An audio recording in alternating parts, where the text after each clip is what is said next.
What a peaceful week. No NASCAR on track for the next couple of weekends. Some off time. The Olympic break teams are on vacation, sleeping in, not traveling. They're having themselves a good time. So now we can focus on the championship case videos. Let's start with Kyle Larson. What's this notification over here? That can't be important, can it? Oh my God. Yeah, you read this right. Corey LaJoie, who has been at Spire since 2021, will not return to the organization in 2025. A sudden twist in NASCAR's 2024 wild silly season, by the way. From Stewart Haas shutting down to Chase Briscoe suddenly going to Joe Gibbs Racing as a result. Front row becoming a Tier 1 team. It's like, man, what else could happen? Well, here's one for you. The Spire number 7 car is now open. Now, this is the report from Jordan Bianchi. Got a direct quote from LaJoie on the situation. Corey LaJoie will not return to Spire Motorsports for the 2025 NASCAR Cup Series season, he said in a statement to The Athletic on Thursday. The team informed him of its decision on Wednesday. I won't be driving the 7 car next year, LaJoie said. I take a lot of satisfaction from having an integral part of building Spire into a respectable team on the grid, but unfortunately, the future won't involve me. We will finish the remainder of 2024 strong, continuing to deliver for my partners, my guys who work hard to build good cars, family, fans, and friends who have supported me since day one in the Cup Series. This chapter ends after Phoenix, and I'm excited to see what the Lord has in store for me or for my family next. It then goes on to say that LaJoie signed a 2-year contract extension with Spire last summer, declining options from other teams, and that, he wanted to help grow the team. Then later on in this article, it says, it is not known who will replace LaJoie at Spire. The sources briefed on the decision process say the team has already begun exploring its options. The next driver will step into a situation with an organization hungry to win and a team led by a crew chief in Childers, regarded as one of the best in the garage. So as I said, this has been a sudden twist in the NASCAR silly season because we really never saw that as an option. As I said, Corey LaJoie signed through next year. We saw Michael McDowell take over the 71. Carson Hocevar is pretty locked in at the 77 unless he were to get an offer from, a bigger team. But Corey LaJoie, it seemed like next year was going to be the year. Rodney Childers was going to be his crew chief, a championship-level top-tier crew chief, maybe the best in the garage. And if he couldn't perform with Rodney Childers, then that would be it. They'd let him walk, probably. Well, it turns out that they are not even going to give him a chance with Rodney Childers. Instead, it's going to be someone else. I'm very curious to who it's going to be. But as for Corey LaJoie, we're going to talk about him. Then we can speculate who might potentially replace LaJoie in the future. We can throw some names out there.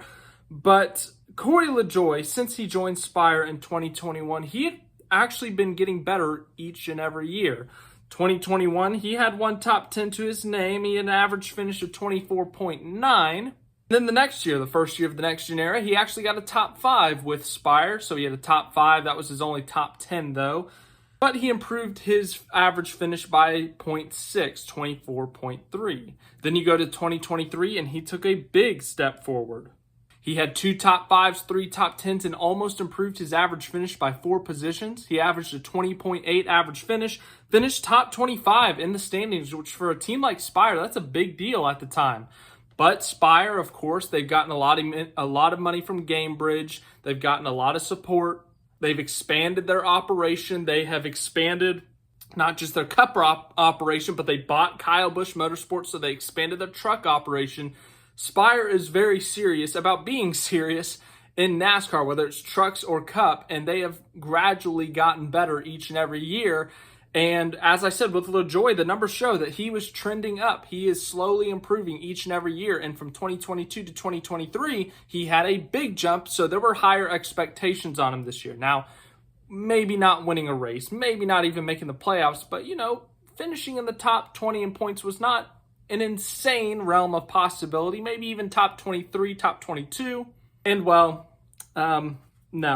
it has not been close. He is instead not improved, he has actually regressed by a whole 2 spots. 22.7 average finish, sits 28th in the standings. One top 5, and it was at the Daytona 500. That's also his only top 10. So it's been a struggle for LaJoie this year. Not everything has gone his way. As I said, the only top 10 he's got on the year was the first race of the season at a super speedway. And it doesn't help when your rookie teammate is outperforming you by a lot. Carson Hocevar, a rookie, once again, has almost 60 points on LaJoie in the standings. That is a full race. And then also he has a better average finish by 3 positions at 19.4, 2 top 10 finishes. So as I said, this year has been extremely disappointing for LaJoie. He has not performed this year, just to put it straight up. Spire has shown that they can have the speed to be in the top 10 every once in a while, to be right on the outside. Carson Hocevar, while he doesn't have a lot of top 10s, he's got plenty of top 15s, top 20s. But ultimately, as I said, Hocevar showing that Spire is still getting better. They have the funding. They've expanded their operations. They're getting big names, big crew chiefs like Rodney Childers and Corey LaJoie in a big year to prove himself with 2 rookie teammates is getting beat up by one of them in a sense. And now he's a free agent. As for what he's going to do in the future, I have no idea because honestly, I didn't expect him to be a free agent. But there's quite a few cup rides out right now that are technically open. I'd say the Rick Ware Racing 15, that's for sure open because you really don't know. Even if it's not full-time, just to get it part-time, to get 15, 20 races out of that car.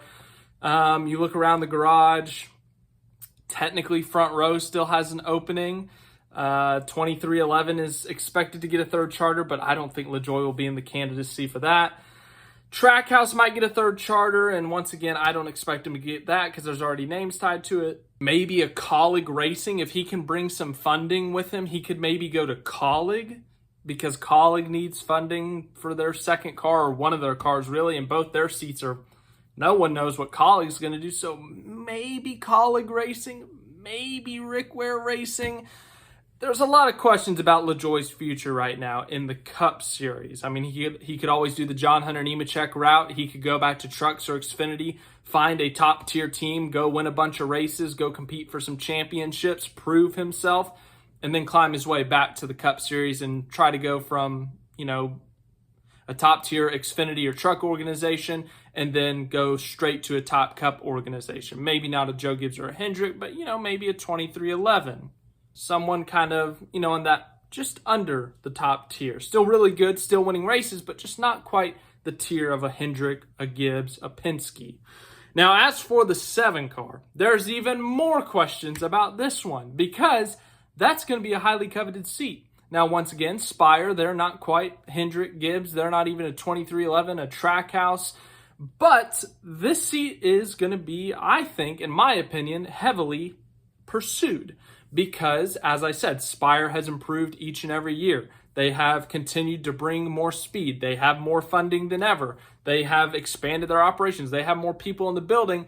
And also, with that 7 car comes Rodney Childers. So Rodney Childers, all of a sudden, if you are in that 7 car, you have him in your ear. You have him making your cars. You have him calling your strategies. This is a championship winning crew chief. He's won 40 or so races in his career. He's highly regarded. He's one of the top crew chiefs in the garage. Whoever drives that car, they're going to have an incredible opportunity. Now, once again, I don't think Spire is going to be competing for a championship next year, but making the playoffs next year with that Spire number 7 car is a real possibility if they continue their current trajectory, which is up.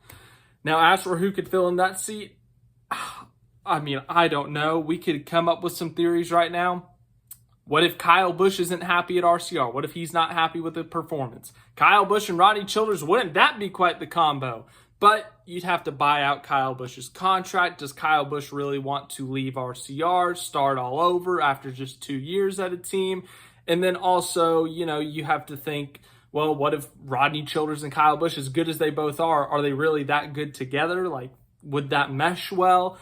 But there would be the irony of Kyle Busch replacing LaJoie after that incident a couple weeks ago. And as I said, I'd say that's a very long shot right now just because I don't think Kyle Busch is leaving RCR right now. He's got a year left on his contract.